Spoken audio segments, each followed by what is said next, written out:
Sorry, I just hit that. Is that okay? Welcome. I'm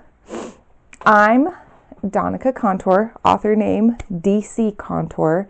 Although sometimes I regret doing that because now I have to differentiate. But at the same time, I also know that if I say DC, people will pronounce that correctly because my name is spelled Danica, but said Don. Technically, I say my name wrong because I say Donica.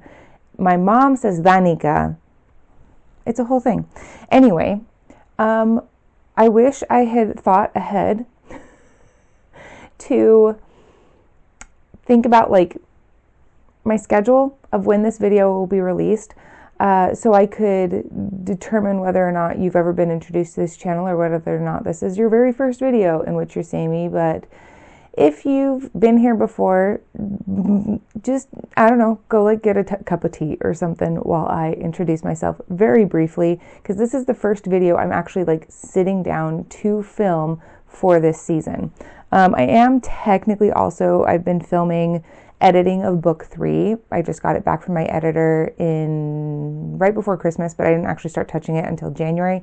But today's video, excuse me. Like I said, I'm going to introduce myself. So I'm Donica Contour. I'm an author. Let's see if I want to, can I pan you? No. Why would I be able to move the thing? Ta-da! I'm an author, and that's my book series all up on my wall. That's the wall. That's 5 books. So like I said, book 3 is getting edited. By the time you watch this, it will be coming out soon. The way that I do YouTube is a little different. Most people do YouTube just go, right? They do all of it. And they do all of it all the time, right? It's 1 to 2 videos every single week, 52 weeks out of the year. My brain cannot handle that. I have 4 kids that I also homeschool.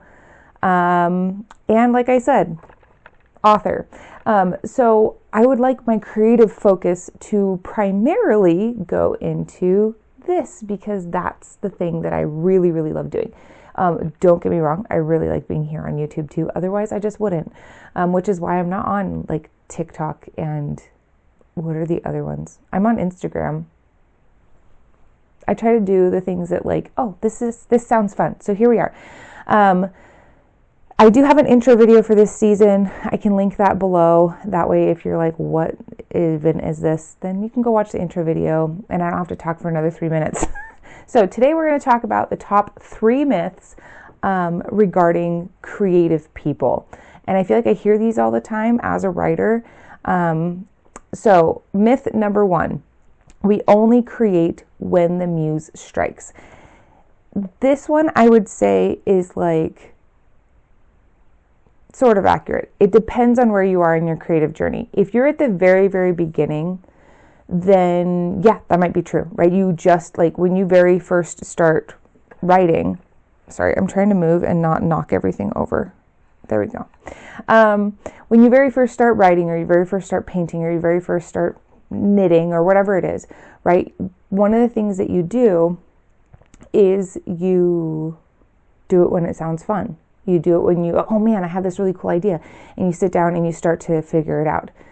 You will find very quickly, though, that most projects at some point, regardless of how much passion you have around the project, regardless of how much love you have for the project, there will hit a certain point where it becomes a little tedious, where you got to like figure stuff out that is not as much fun, which is why a lot of writers don't make it past draft 1. They don't make it from the beginning of the story to the end of draft 1 because they will hit a wall, they hit some kind of weird plot point that they're not sure where to go, whatever.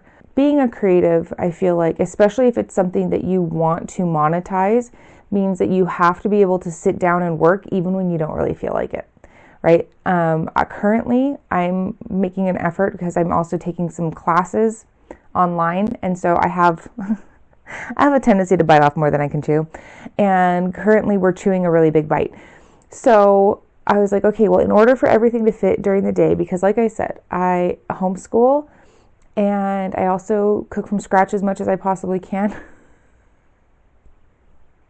And I'm also writing books, and I'm also trying to do YouTube, and also I decided to take these classes, and also I have chickens, which actually my daughter's taking care of the chickens right now, so that one's not a huge deal. But, and then there's just all the just regular mom stuff of making sure that we have enough food to eat and balancing the checkbook and cleaning the house at some point, which, let's be honest, that one never gets done. Laundry, dishes, all the things, right? And at some point I need to scrub the toilet because, ew. In order to fit all of these things into a day, I realized I need more day. And more day means I need less sleep. But I don't actually want less sleep because then that means more grouchy, right? So what it's turned into is I need to go to bed on time. I tend to be a night owl. But being a night owl, when your kids are up early-ish, turns into a very grumpy day. So I have discovered that if I wake up at like 5 o'clock in the morning, I have a lot more day. And my kids aren't even up. For example, it is almost 8:30 right now, and my kids are still asleep. Probably not for much longer because I'm talking kind of loud, and my boys' room is right above me. But most people don't wake up at 5 o'clock in the morning invigorated to edit commas. But that's what I just spent the last 2 hours doing. So sometimes you just gotta wake up when you don't want to, and you gotta go to bed when you don't really want to, because you want to stay up and you want to watch that one more episode of whatever it is that you're watching with your husband. But you need to be a responsible adult and go to bed so that you can wake up super early in the morning, so that you can have that time to sit and work and focus, so that the rest of your day you can still do all the other stuff that you need to do. A lot of it is showing up when you don't feel like it. Now, does that mean that it has to become a slog? No, right? Like, I feel like it's, for me, writing is in many ways like working out, which I don't do as often as I probably should, meaning like ever. But once I actually do it, I'm glad that I'm doing it. I'm glad that I'm in it, and I get energy from it. But it's the actual, like, getting out of bed and starting, right? It's the lacing up the shoes part that's always been hard for me. So for creatives only create when the muse strikes, there's a little bit of truth to that. But if you have somebody that's consistently creating, aka turning out books, plural, a book a year currently, it's a lot of showing up when you don't feel like it. It's a lot of being like, all I want to do right now is cuddle up and watch a good show with a hot mug of cocoa. But instead, I'm going to take my hot mug of cocoa, my hot mug of perk, and sit at my computer and get work done. Editing is not my favorite part of the process. I love drafting. I love the beginning parts of the story. I clearly love plotting.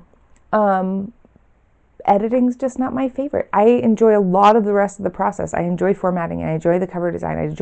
There's lots of other things that fill me up. But there are certain parts that just are not my favorite, and that's okay, and I can do them anyway, right? Number 2, we are naturally good at whatever our creative thing is. I would like to show you Exhibit A. So my grandma taught me how to knit when I was about 10 years old.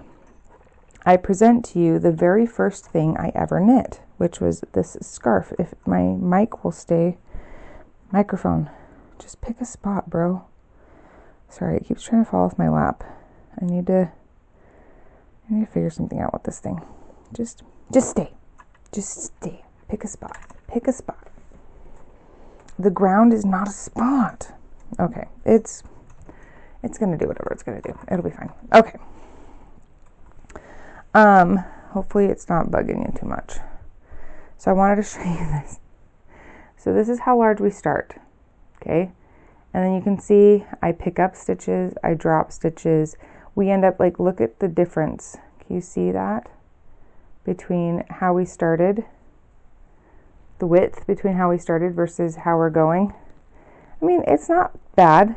I definitely get better. I'm still dropping stitches over here, still picking up stitches, adding random stitches, and then we finally finish the scarf. Okay, not too bad, but definitely this is a beginner scarf, right? But let me show you something that after 20 years of work, I made for one of my daughters. It didn't take me 20 years to make the sweater. It was 20 years of knitting that got me to the point where I could make this kind of sweater, right? With all this pretty cabling and these baubles and this little tree motif. Oh, wrong way. There we go. Right? And it's got this fun like seed stitch thing happening on the back. Actually, I don't think it's called a seed stitch. I'm not sure what kind of stitch it's called. See? Even now. I've been knitting for over 25 years, and I'm like, I don't know what the stitch is called. But my point is that in order to go from this to this, there was 20 years of consistently showing up when I didn't really want to do it, or when I was getting really frustrated with the project. Now, I always wanted to do it, right? Like, I love knitting. If I hated knitting, I would have put it away a long time ago and thrown away my boxes and boxes of yarn. You're literally, I won't flip you around so you can see them, but you're literally sitting in front of like 4 boxes of yarn. But I'd have to, and this is something I'm trying to teach my kids, is in order to get good at something, you have to be willing to be really bad at it, and usually you have to be willing to be really bad at it for a while. Now, are there some things where you're going to have some natural talent? Sure. Like, one of the things my grandma praised me on when I showed her my scarf that I was all done making was that I have a gift for tension. I didn't understand what that meant, but it basically means that I don't hold the yarn too tight or too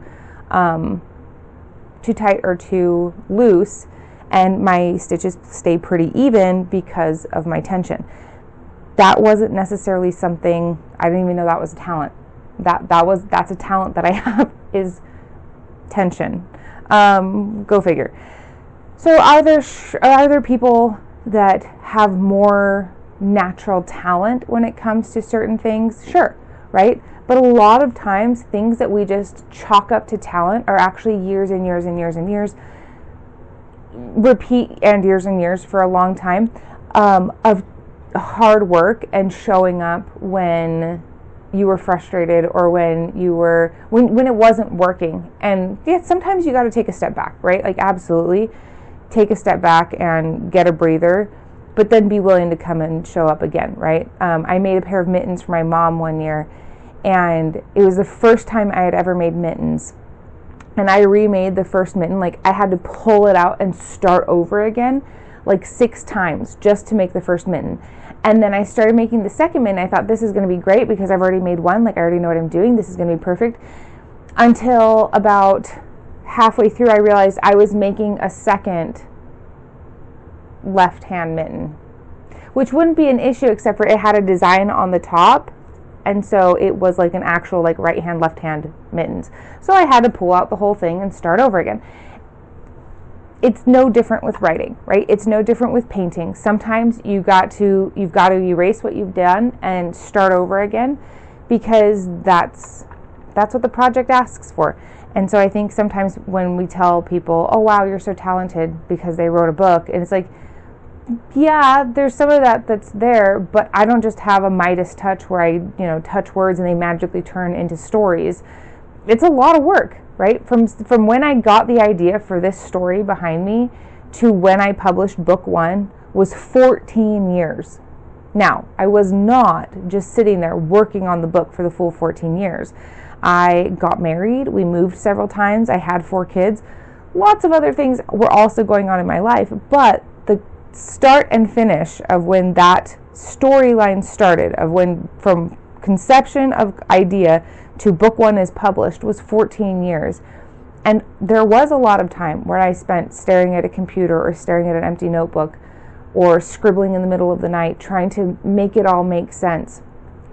So I think sometimes people get the idea that if you're creative, oh, you're just naturally good at it, because I can't even tell you how many times I've heard the phrase, oh, I wish I could be that creative, but I just could never. You could. You absolutely could. You just kind of got to decide that you want to, right? Follow a passion, though. Don't do some project that you hate. Like, don't do that. And myth number 3 is that we are all eccentric. I wrote in my notes, define eccentric. And then because I am who I am, I was like, actually, what does eccentric mean? Strange. It means strange. Then I was like, maybe this one isn't a myth. maybe this one's actually true. Because here's the thing about creative people, I feel like. People who are genuinely creative tend, not always, but tend to show up a little bit different, right? They tend to have a similar story of, oh, I was the weird kid at school. I was the one that insert thing here, right? I do think that people wear weird as a badge of honor these days, which is cool. So it's a little bit different. I feel like maybe growing up now as a creative kid is maybe a little bit, I don't know if it's easier, I don't know. But, you know, if I told somebody in high school that I was writing stories, actually my friend group was really great and they probably would have been like, cool, can I read it? But, you know, I also grew up in a time where there was still the cliche cheerleader, jock, nerdy kid culture dilemma, wrong word.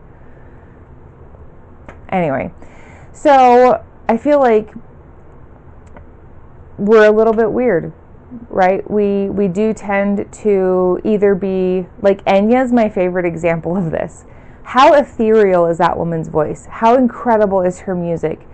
And she's just like this hermit lady that lives with her cats in a castle in like Wales and just comes out once in a blue moon to be like, oh, here's an album I made, and then just disappears back into her hermity crab shell. There you go. But then there's a lot of people, like, I feel like Stephen King's, for the most part, it's a pretty normal dude, especially when you consider what he writes. So, I don't know. Maybe this one's also a little bit of true and a little bit false. But overall, I think the biggest thing that is a misconception about people who are creative, people who create, right? Whether it's knitting or painting or making new recipes or writing books, is that we just poofed into the world with these skills and talents. And while, like I said, there is definitely some talent involved in the beginning, I think one of the reasons that we have talents is so that we can pursue passions. Because I've never met anybody, well, I guess this isn't necessarily true. I've never met anybody who had a talent for something that they hated, right? I have met people who have a talent for something they hate now, right? Where they had a talent as a kid for karate or ballet or whatever, and then their parents saw the talent and then pushed them so hard in that direction that the kid became really good at the thing, but then was like, you know, I actually hate this because it's so much pressure and like I don't enjoy doing the task anymore, right? But it didn't start off with, I have talent in this thing and I hate it, right? Most of the time, I feel like when we have talents, it's also in things that we're passionate about. Sometimes we don't. I have a passion for singing. I love singing. I don't have a talent for singing. I can carry a tune okay. I can hear the tune. My voice range is just not what it is. Now, is that something I could work on? Possibly. I have no idea. I've never looked into it. It might be one of those things where this is part of a skill, your voice is like a muscle and you have to, if you want it to work well, you got to train it, and I've never done any training with it. Is that a skill and talent that I want to look into? Maybe someday. Not right now. I got enough that I can do. Anyway, if you enjoyed this video, all the like, subscribe stuff. If not, that's okay too. We're here for the early parts of this. Like I said, we're not great at everything that we do. And as you can see from my YouTube, I haven't been doing this for a super long time. But I do enjoy it, so we're going to keep doing it, and eventually at some point I will make videos that are really good, just maybe not today.